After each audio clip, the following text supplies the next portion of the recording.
Esta é a lição bíblica semanal, preparada pelos membros da Igreja da Ciência Cristã Independente de Plainfield, Nova Jersey, Estados Unidos da América. As citações são da Bíblia King James e do Livro da Ciência e Saúde com a Chave das Escrituras, edição de 1910, de Mary Baker Eddy. Essa é a lição para domingo, dia 6 de setembro de 2026. Tema: Homem. Versículo de ouro, Mateus: Vigiem e orem, para que vocês não entrem em tentação. Leitura responsiva, Salmo. Ó Senhor, nosso Senhor, quão excelente é teu nome em toda a terra, que estabeleceste a tua glória sobre os céus.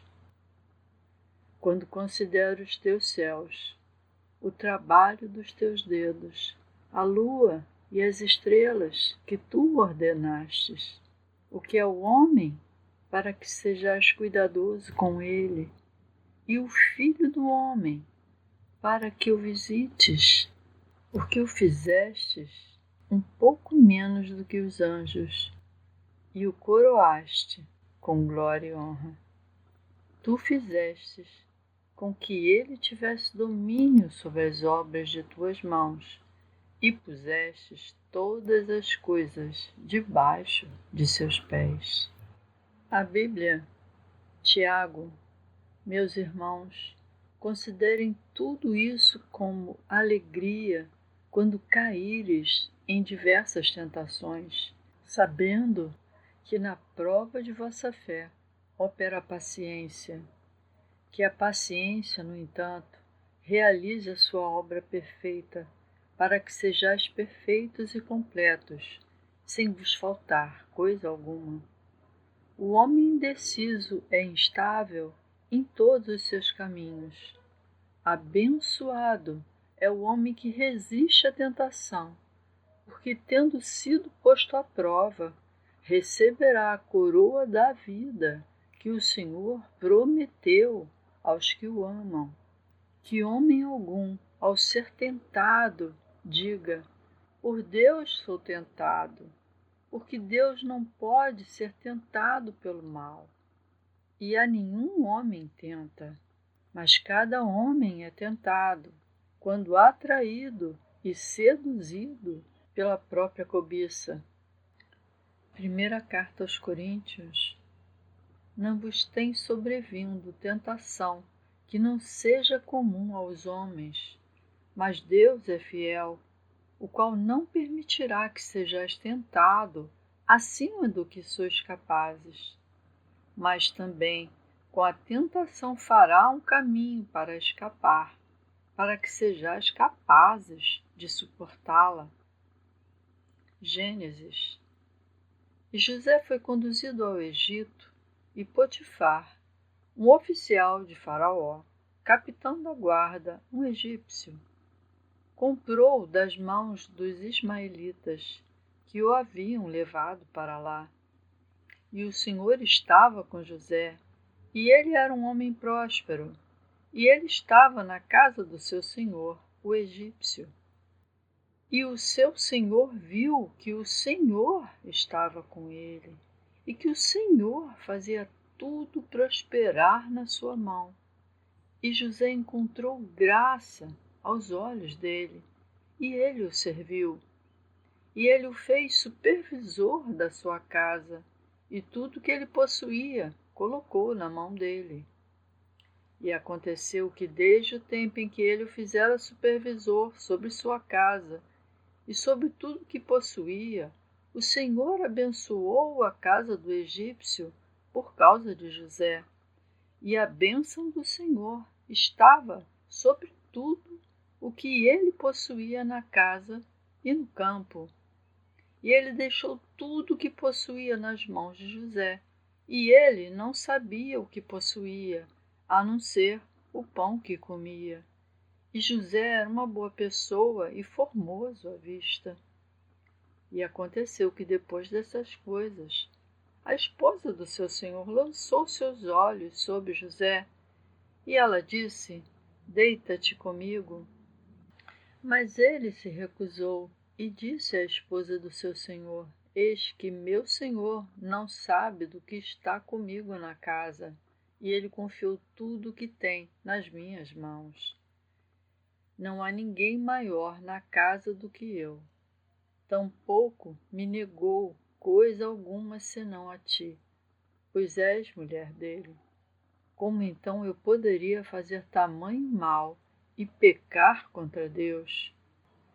E aconteceu que, enquanto ela falava com José dia após dia, e ele não lhe dando ouvidos para deitar-se com ela e nem estar com ela, e aconteceu que, certo tempo, José entrou na casa para fazer seu serviço, e não havia ninguém dos homens da casa ali dentro. E ela o apanhou pela sua veste, dizendo: Deita-te comigo. E ele deixou sua veste na mão dela, fugiu e foi embora. Primeira carta de João. Sabemos que todo aquele que é nascido de Deus não peca, mas o que é gerado por Deus guarda-se a si mesmo, e o maligno não lhe toca. E nós sabemos que somos de Deus e que todo o mundo jaz no maligno. E sabemos que o Filho de Deus veio e nos deu um entendimento, que podemos conhecer aquele que é verdadeiro, e nós estamos naquele que é verdadeiro, ou seja, em seu Filho Jesus Cristo. Este é o verdadeiro Deus e a vida eterna. Filhinhos, guardai-vos dos ídolos. Amém. Mateus. E Jesus foi batizado, saiu logo da água, e eis que se lhe abriu os céus, e viu o Espírito de Deus descendo como pomba e vindo sobre ele. E eis que uma voz do céu dizia: Este é meu Filho amado, em quem eu me comprazo. Então Jesus foi conduzido pelo Espírito ao deserto para ser tentado pelo diabo. E quando ele jejuou 40 dias e 40 noites, ele teve fome. E quando veio a ele o tentador, disse: Se tu és filho de Deus, ordena que estas pedras sejam feitas pães. Mas ele respondendo disse: Está escrito: Nem só de pão viverá o homem, mas de toda a palavra que procede da boca de Deus. Então o diabo o levou à cidade santa e o colocou sobre o pináculo do templo. E lhe disse: Se tu és o Filho de Deus, lança-te daqui abaixo, porque está escrito: Ele dará ordens aos seus anjos a teu respeito, e em suas mãos te sustentarão, para que nunca tropeces com o teu pé em pedra alguma. Então disse-lhe Jesus: Também está escrito: Não tentarás o Senhor teu Deus. Novamente, o diabo o levou a um monte altíssimo e lhe mostrou todos os reinos do mundo e sua glória.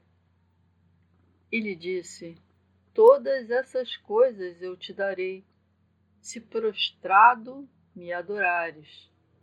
Então disse-lhe Jesus: Vai-te, Satanás, porque está escrito: Tu adorarás ao Senhor teu Deus e só a Ele servirás. E então o diabo o deixou. Eis que chegaram anjos e o serviram. E vendo as multidões, ele subiu a um monte, e quando ele estava sentado, aproximaram-se dele os seus discípulos.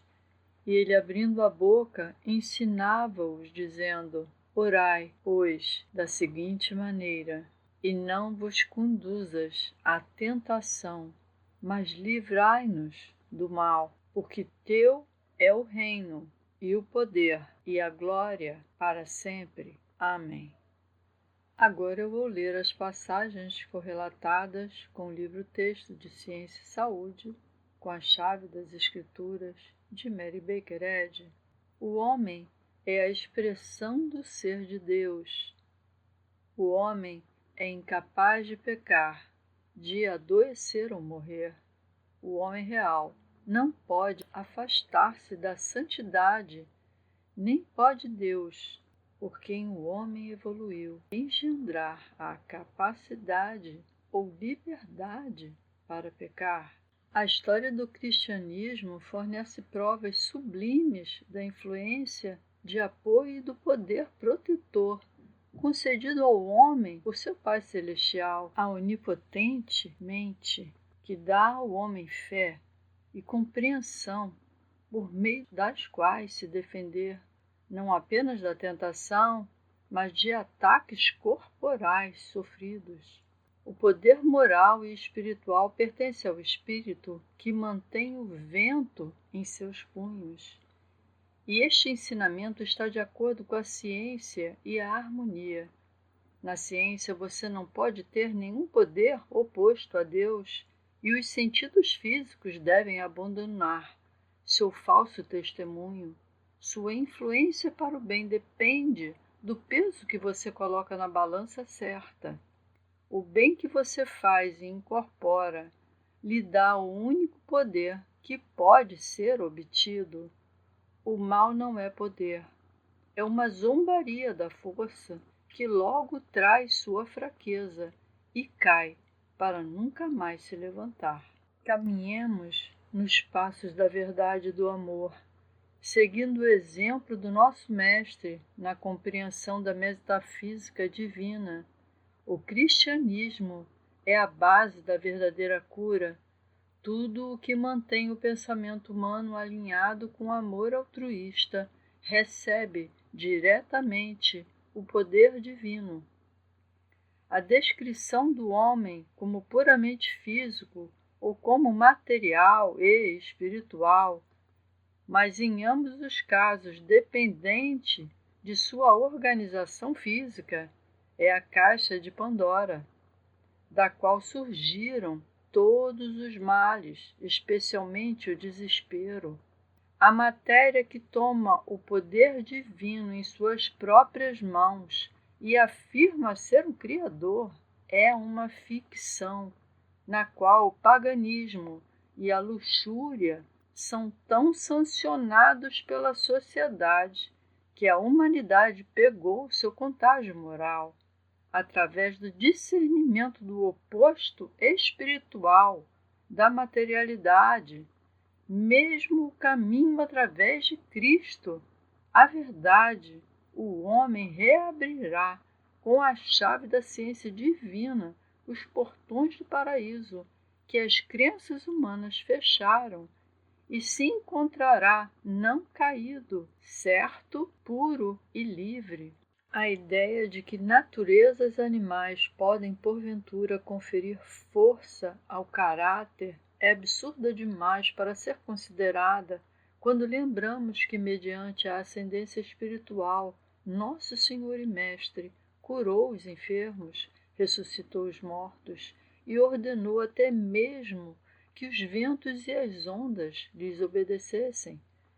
A graça e a verdade são poderosas acima de todos os outros meios e métodos. O pecado e a doença precisam ser concebidos no pensamento antes de poderem se manifestar. É preciso controlar os maus pensamentos de imediato. Caso contrário, eles acabarão por controlar você. Jesus declarou que olhar com desejo para objetos proibidos constituía uma violação de um preceito moral. Ele enfatizou fortemente a ação da mente humana invisível aos sentidos. Os maus pensamentos e intenções não vão além, nem causam mais danos do que a crença que o indivíduo permitir.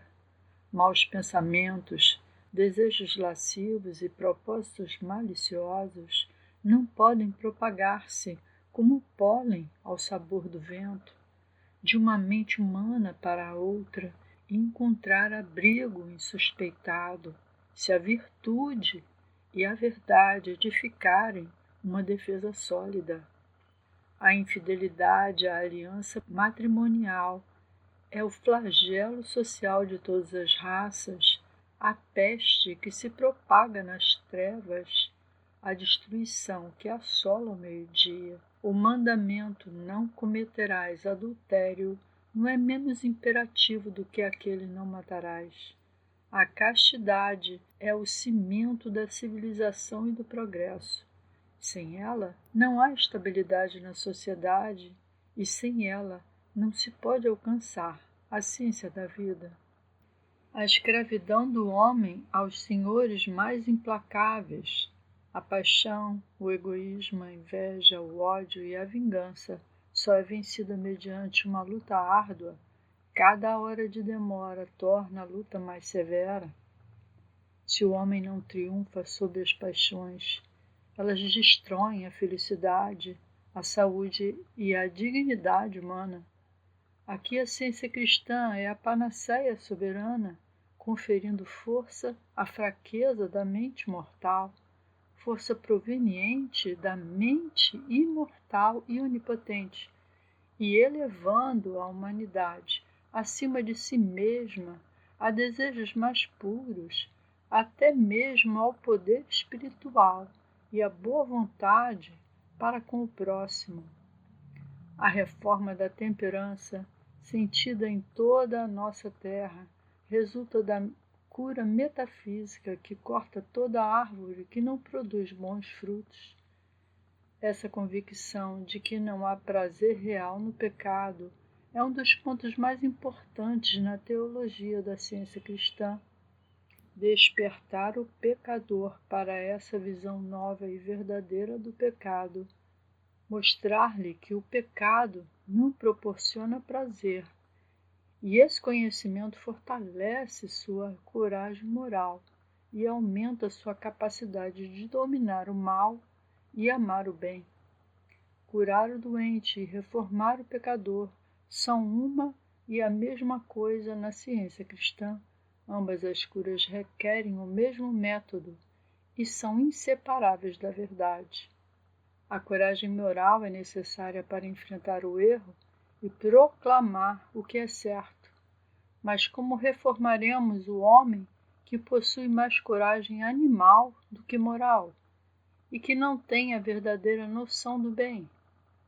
Por meio da consciência humana, convença o mortal de seu erro ao buscar meios materiais para obter a felicidade. A razão é a faculdade humana mais ativa, que ela oriente os sentimentos e desperte no homem o senso adormecido de obrigação moral.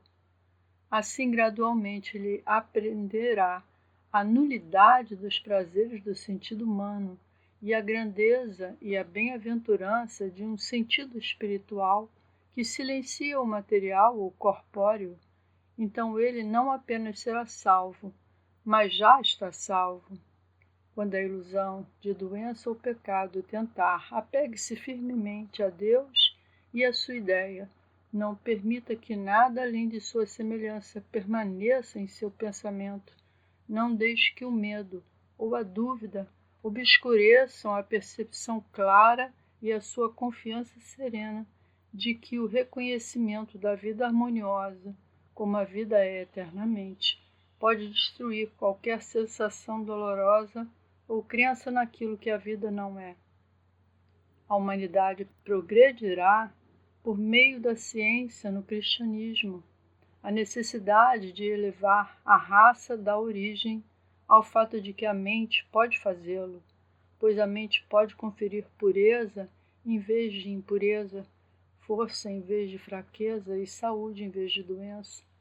A verdade é um agente transformador em todo o sistema e pode torná-lo inteiramente são. E não nos deixes cair em tentação, mas livra-nos do mal. E Deus não nos deixa cair em tentação, mas nos livra do pecado, da doença e da morte. Pois teu é o reino, o poder e a glória para sempre.